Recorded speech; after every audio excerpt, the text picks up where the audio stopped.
DW network 9 کے تمام سامعین اور ناظرین کو میرا خلوص بھرا سلام۔ پیارے ناظرین، آج کی اس ویڈیو میں ہم بات کریں گے حضرت موسیٰ علیہ السلام اور ایک ایسے شخص جو چوپائے اور جانوروں کی آواز کو جانتا تھا، ان کے واقعات کے بارے میں۔ پیارے دوستو، امام جلال الدین رومی رحمۃ اللہ علیہ ایک حکایت میں لکھتے ہیں کہ ایک شخص نے حضرت موسیٰ علیہ السلام سے درخواست کی کہ اسے چوپایوں اور پرندوں کی بولی سکھا دیں۔ آپ علیہ السلام نے اسے منع کیا کہ یہ بات خطرناک ہے، وہ اس سے باز رہے۔ اس نے اصرار کیا تو حضرت موسیٰ علیہ السلام نے اسے کتے اور مرغے کی بولی سکھا دی۔ صبح کے وقت اس کے خادمہ نے دسترخوان جھاڑا تو باسی روٹی کا ٹکڑا مرغ اٹھا لیا اور اس ٹکڑے کو لے کر وہ ایک طرف چلے گئے۔ کتے مرغ کے پاس آیا اور اس نے کہا، اے مرغ، تو دانا بھی چگ سکتا ہے اور میں دانا چگنے سے عاجز ہوں، لہذا یہ روٹی کا ٹکڑا تو مجھے دے دے۔ مرغے نے کتے سے کہا کہ چپ ہو جا، غم نہ کر، آقا کا گھوڑا کل مر جائے گا، تجھے اللہ پیٹ بھر کے کھانا کھلائے گا۔ مالک اس کی بولی سمجھ رہا تھا، اس نے گھوڑے کو فروخت کر دیا اور اپنے آپ کو نقصان سے بچا لیا۔ دوسرے دن بھی مرغ روٹی لے کر اڑا اور گھوڑا نہ مرا تو کتے نے مرغ سے شکایت کی کہ تو جھوٹا ہے اور کتے کو بھوک سے دوچار کر دیا ہے۔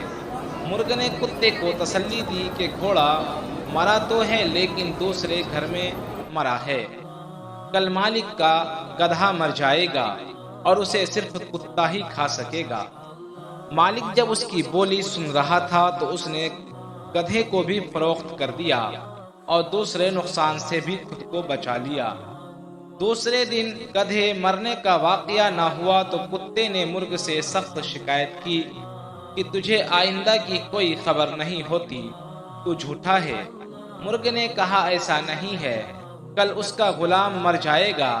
اس شخص نے اپنے غلام کو فروخت کر دیا اور یہ سمجھنے لگا کہ جانور کی بولی سن کر اور جان کر مجھے بڑا فائدہ ہوا، میں اپنے نقصان سے ہمیشہ بچ جاتا ہوں۔ اپنی ہوشیاری سے میں نے اپنے آپ کو 3 نقصان سے بچا لیا ہے۔ تیسرے دن محروم کتے نے مرغ سے شدید شکایت کی اور جھوٹا، مکار، فریبی سب کہہ ڈالا۔ مرغ نے جواب دیا، دیکھو، میں اور میری قوم جھوٹ سے سخت دور رہتی ہے۔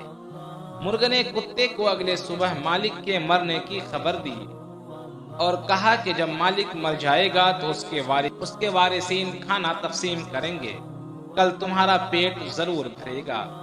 یہ سن کر وہ شخص موسیٰ علیہ السلام کی طرف بھاگتا ہوا آیا اور سارا واقعہ سنایا اور بتایا کہ میں ڈرا ہوا ہوں، کتے اور مرغے کی پہلی 3 باتیں سچ ہو چکی ہے اور اب جب کہ اس نے میری مرنے کی خبر دی ہے تو آپ ہی بچا سکتے ہیں۔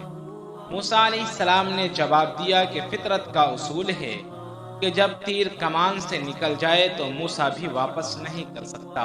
تیری طرف آفت نے 3 دفعہ نقصان کا ہاتھ بڑھایا جو تو نے اپنی تدبیر سے لوٹا دیا، اگر تو ایسا نہیں کرتا تو تیری مالی نقصان سے وہ آفت ٹل جاتا اور یہ بڑی مصیبت اس قدر تیرے سامنے جلد نہ آتی۔ پیارے دوستو، جو بھی آفت آتی ہے اس میں اللہ کی رضا سمجھے۔ ہو سکتا ہے کہ اللہ تعالیٰ چھوٹی آفت دے کر بڑی آفت کو ٹال دیتا ہو، اس لیے ہر حالت میں، ہر پریشانی میں اللہ کا شکر گزار ہوں۔ آج کے لیے بس اتنا ہی، پھر ملتے ہیں اگلے ویڈیو میں۔ السلام علیکم ورحمۃ اللہ وبرکاتہ۔